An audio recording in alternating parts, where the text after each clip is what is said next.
Málo kdo se dokáže představit, jak vypadá víkend holek, co viděla tady online, takže vám to jdu ukázat. Spoustě lidem nedochází, že když má někdo online business, tak to nemusí být vždycky jenom online a to si myslím, že je na tom to nejhezčí. Jasný, že si každá z nás buduje si myslím, že díky Wi-Fi a spolupracujeme spolu denně. Každopádně vidět se a zažít to je ještě milionkrát lepší. Abychom se společně mohli dále posouvat, tak jsme si i naplánovali vlastně profesionální focení, za co jsem nesmírně vděčná, protože to bylo úplně úžasný. Určitě do popisku označím Klárku, která byla úplně skvělá. Focení, jako se potřebujeme.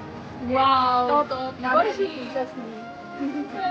Je fajn pracovat sama potichu, ale ještě lepší je mít kolem sebe lidi, co to mají stejně a co tě rozumí ve tvých vizích. Tak my jsme začínali na tom stejném bodě, kdy jsme neměli žádné zkušenosti, 0 příjem a jenom jsme věděli, co od života chceme. Je šílený, že nám dnešní doba dává takové možnosti, že každý může žít svůj sen a je jenom na něm, jestli se prostě tak rozhodne nebo ne. Tenhle výhled byl úplně dechberoucí a já jsem akorát opět pocítila tu vděčnost za to, jaký život můžu mít. Dej follow, pokud tě zajímá víc o tom, čemu se věnujeme a taky se nezapomeň vzít příště přezuvky, až budeš celý den v podpacích.